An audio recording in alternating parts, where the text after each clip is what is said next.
हैन। अब कस्तो कर्म हामीले पूर्वजन्ममा गरेका छौँ भनेदेखि नपुंसकता भोग्नु पर्दछ, शास्त्रमा बताइएको छ। धेरै कारणहरू छन्, तर श्रीकृष्ण भगवान स्वयं अर्जुनलाई बताउनुहुन्छ एउटा मुख्य कारण। त्यो कारण के हो थाहा छ? हास्यास्पद छ सुन्दा, हाँस उठ्छ, तर अर्थ भने एकदमै गहिरो छ। हामीले अरूलाई जस्तो व्यवहार गर्दछौँ त्यही व्यवहार हामीमा आइपर्दछ।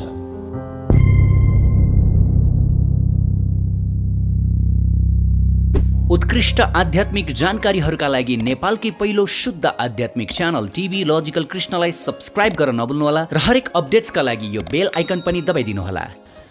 हामीले जीवनमा जति पनि सुख दुःख आदि फल भोग्दछौँ ती सम्पूर्ण फलको पछाडि केवल हाम्रो मात्रै हात हुन्छ। यस, केवल हाम्रो मात्रै हात हुन्छ। आफ्नै हात जगन्नाथ, अरू कसैको हात हुँदैन। सुख पाउने पनि आफ्नै हातमा, दुःख पाउने पनि आफ्नै हातमा।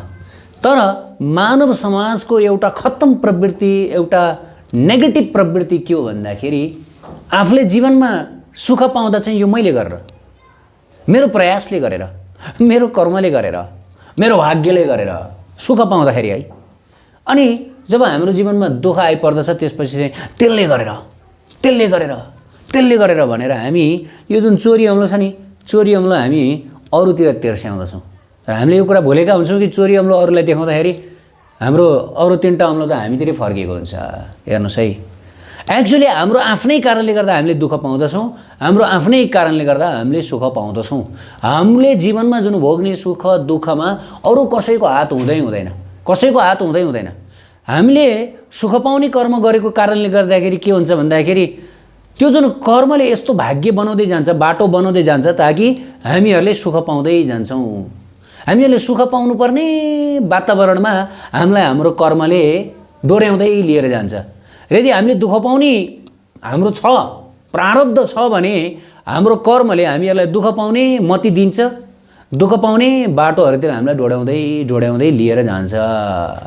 र जो व्यक्तिको दुःख पाउने जुन चाहिँ अब कर्म छ भनेदेखि उसलाई जतिसुकै सम्झाएर, उसलाई जतिसुकै अर्थी उपदेश दिएर पनि उसले सम्झिन सक्दैन। र उसलाई थाहा पनि हुन्छ कि मैले यसबाट दुःख पाउँछु भन्ने थाहा पनि हुन्छ, तर किनकि उसलाई त्यो कर्मको फल भोगाउनु पर्छ, दुःख उसलाई भोगाउनु छ कर्मको नियम अनुसार, त्यस कारणले गर्दा उसलाई त्यो बाटोमा कर्मको नियमले लैजान्छ कि।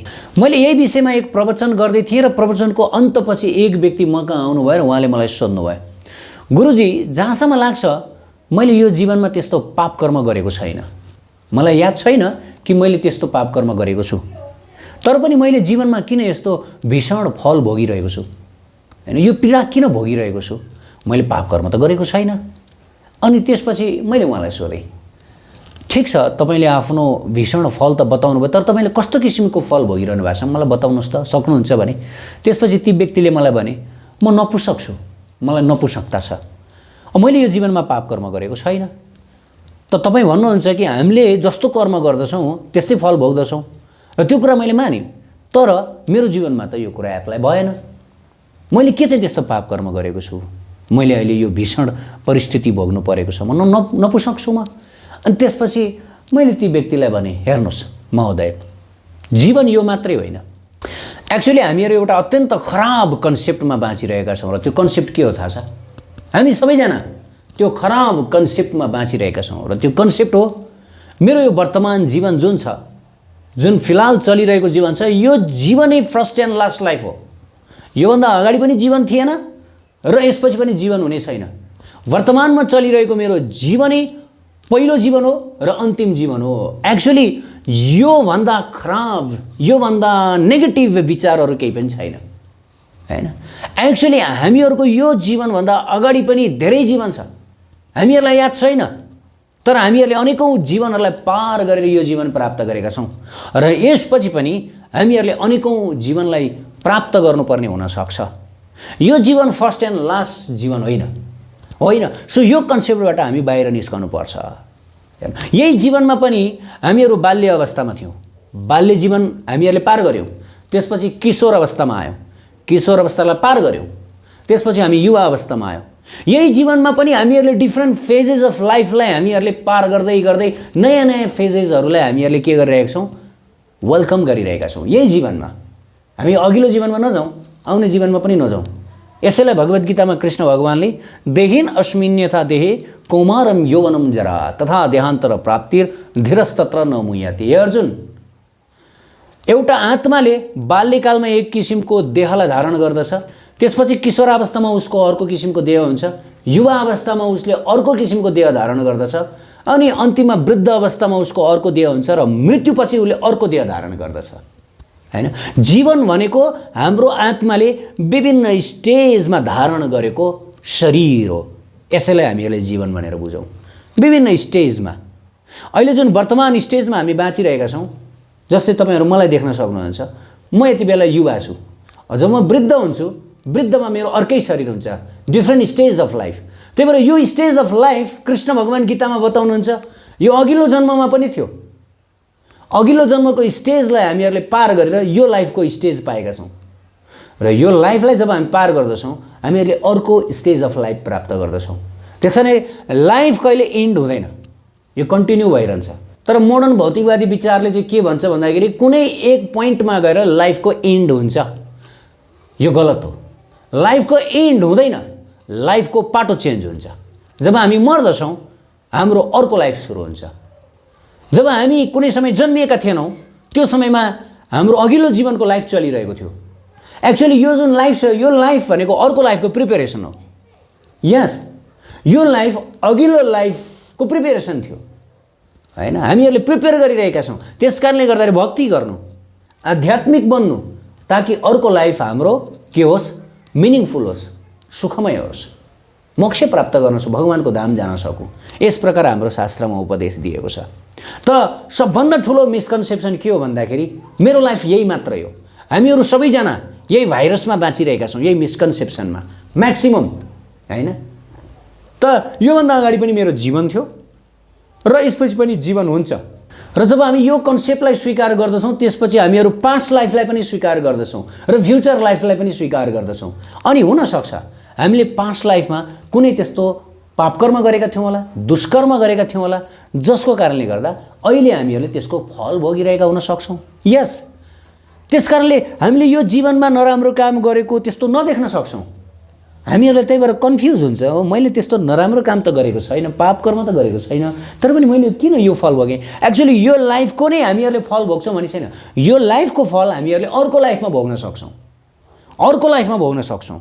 त यो लाइफमा हामीहरूले त्यो फल भोगिरहेका हुन सक्छौँ जुन हामीहरूले पास्ट लाइफमा गरेको कर्म अनुसार। पास्ट लाइफमा हामीहरूले राम्रो कर्म गरेको छौँ भनेदेखि यो जन्ममा हामीहरूले राम्रो फल भोग्न सक्दछौँ। पास्ट लाइफमा यदि नराम्रो पाप कर्म गरेका छौँ भने यो लाइफमा हामीहरूले नराम्रो फल भोग्न सक्दछौँ। हर कुरा हामीहरूले यो जीवनमा भोग्ने सुख दुःख लगायत हर कुराहरू हाम्रो पास्ट लाइफबाट डिटर्मिन भएर आउँदछ। पास्ट लाइफमै यो कुरा फिक्स भएको हुन्छ कि अब हामीले यो सुख भोग्ने, यो दुःख भोग्ने, यस्तो यस्तो हाम्रो पहिले फिक्स हुन्छ। हेर्नुहोस् है, हामीले जन्मदै हामीहरूको जीवनको खाका कोरेर जन्मिएका हुन्छौँ, जन्मदै। त्यस कारणले गर्दाखेरि यो जुन हात हेर्ने, कुण्डली हेर्ने, यो यदि राम्रोसँग पर्फेक्टली हेर्न सक्यो भनेदेखि के हुन्छ भन्दाखेरि हामीहरूले फ्युचरमा सुख पाउने, दुःख पाउने लगायतका हर कुराहरूको इन्फर्मेसन हामीलाई प्राप्त हुन्छ। किनकि यो कुरा त पहिल्यै सेट भइसकेको छ, पहिल्यै सेट भइसकेको हुन्छ। हेर्नुहोस् है, हाम्रो लाइफमा जे हुन जाँदैछ त्यो कुरा पहिल्यै सेट भएर अथवा त्यो कुरा हामीले पहिले लिएर जन्मिसकेका हुन्छौँ। हेर्नुहोस्, पूर्वजन्म अनुसार नै। त जब मैले यो कुराको एक्सप्लेन गर्दै थिएँ त्यसपछि ती व्यक्तिले मैले त जीवनमा कुनै पापकर्म गरेको जस्तो देख्थिनँ। अरे तपाईँले यो जीवनमा पापकर्म गर्नुभएको थिएन होला, तर अघिल्लो जीवनमा त पापकर्म गर्नुभएको थियो होला। हो, त्यो फल तपाईँहरूले यति बेला भोगिरहनु भएको हुन्छ। यस, र हरेक कुरा हामीले जीवनमा भोग्ने, एभ्री डिजिज, प्रत्येक रोगहरू पनि ती पनि हामीहरूले पूर्वजन्ममा गरेको कुकर्मको आधारमा भोग्नु पर्दछ भनेर शास्त्रमा बताइएको छ। इभन रोगहरू पनि। हेर्नुहोस्, म तपाईँहरूलाई एउटा इक्जाम्पल दिन्छु। जस्तै उहाँले के बताउनु भएको थियो कि म नपुंसक छु। अब यो मेरो कुन चाहिँ पापको फल होला त म नपुंसक बन्नु परेको यति बेला, हैन? शास्त्रमा यो पनि बताइएको छ, यदि हामीले कस्तो पाप कर्म गर्यो भनेदेखि हामी नपुंसक बन्नु पर्दछ अर्को जन्ममा, हैन?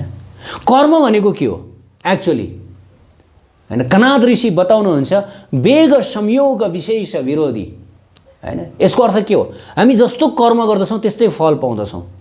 कर्म जस्तो हुन्छ त्यसको प्रतिकर्म पनि त्यही हुन्छ, बराबर हुन्छ, हैन? त यदि हामीहरूले कुनै जीवलाई दुःख दिएका छौँ, कुनै जीवलाई हामीले मारेका छौँ, एक्चुअली एउटा कुरा के बुझ्नु पर्यो भन्दा यो संसारमा हामी कुनै पनि जीवलाई रुवाउन, आँसु झार्न, काट्न, मार्न आएका होइनौँ। सर्वप्रथम यो बुझ्नु पर्यो। तर हामीले जीवन बिताउँछौँ के गरेर? अरूलाई रुवाएर, अरूको आँसु झारेर, अरूको चित्कार सुनेर, अरूलाई चिच्याएर हामी जीवन बिताउँदछौँ हैन। त यो नै हाम्रो जीवनको गलत तरिका हो हैन। हामीलाई यो अधिकार छैन अरू जीवहरूको आँसु झार्ने, हामीलाई यो अधिकार छैन अरू जीवहरूलाई रुवाउने, छैन यो अधिकार। अरू जीवहरूलाई मार्ने पनि अधिकार छैन। यतिसम्म कि छुने धरि अधिकार छैन हामीलाई अरू जीवहरूलाई, छुने धरि उसको इच्छा बेगर। मार्ने काट्ने त यहाँ छोडिदिउँ, उसको इच्छा बेगर हामीले कुनै पनि जीवलाई छुन पनि मिल्दैन।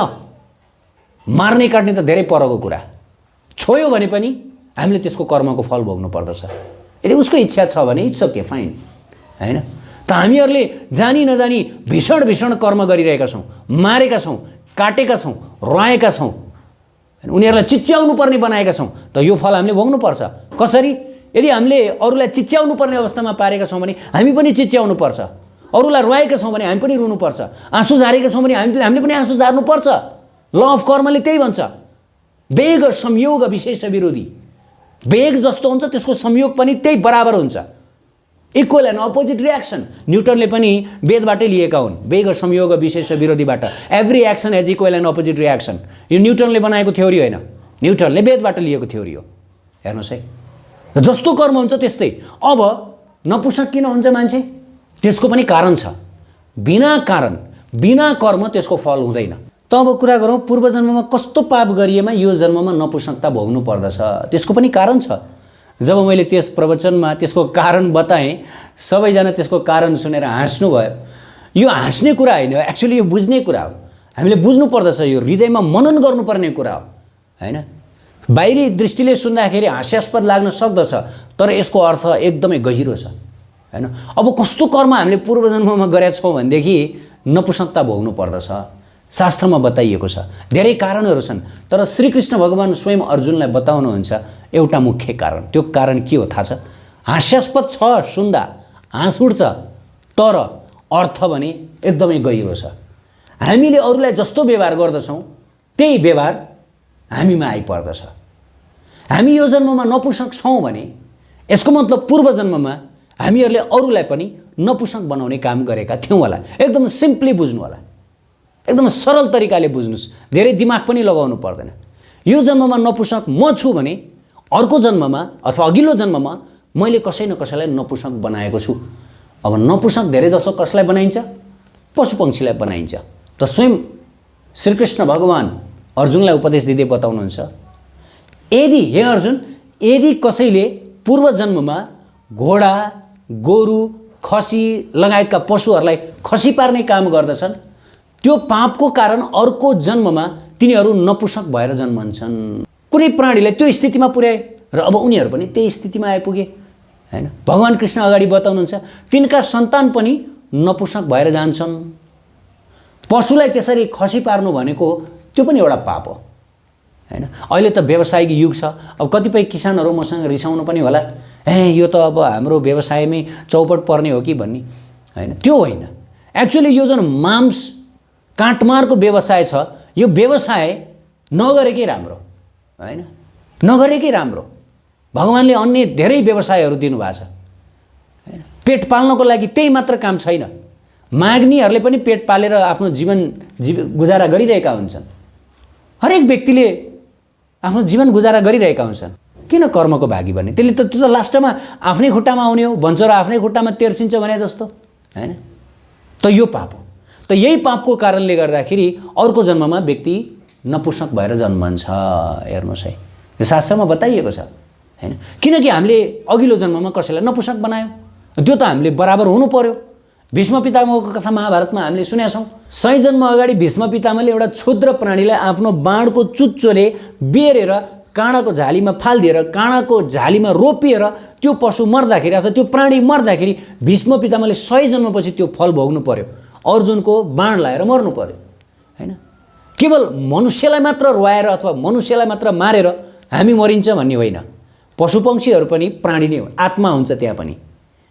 जुन जुन प्राणीमा आत्माको उपस्थिति हुन्छ तिनलाई रुवाउने अधिकार हामीलाई छैन, तिनलाई मार्ने अधिकार पनि हामीलाई छैन, हामीलाई यति समय कि छुने अधिकार पनि छैन यदि उनीहरूको इच्छा छैन भने, हैन? त यो कुरा हामीले बुझ्नु किन त्यो फल हामीले नै भोग्नु पर्दछ। अब यदि कसैले कर्मको नियमको यो जुन विधि छ यो विधिको उपेक्षा गरेर चाहिँ आफ्नै मनमानी तरिकाले हिँड्दछन् भनेदेखि त अन्तिममा माथि फर्केर थुकेपछि त आफ्नै मुखमा पर्ने हो। थुक, हैन? जे गर्नु छ गर। शास्त्रले भनेको छ स्वतन्त्र, तिमी जे मन लाग्छ त्यही गर। आफ्नो जीवनमा सुख निम्त्याउन चाहन्छौ भने पनि तिमीले नै निम्त्याउँछौ, आफ्नो जीवनमा दुःख पनि तिमीले नै निम्त्याउँछौ। सुख दुःखको भागी तिमी आफै हौ।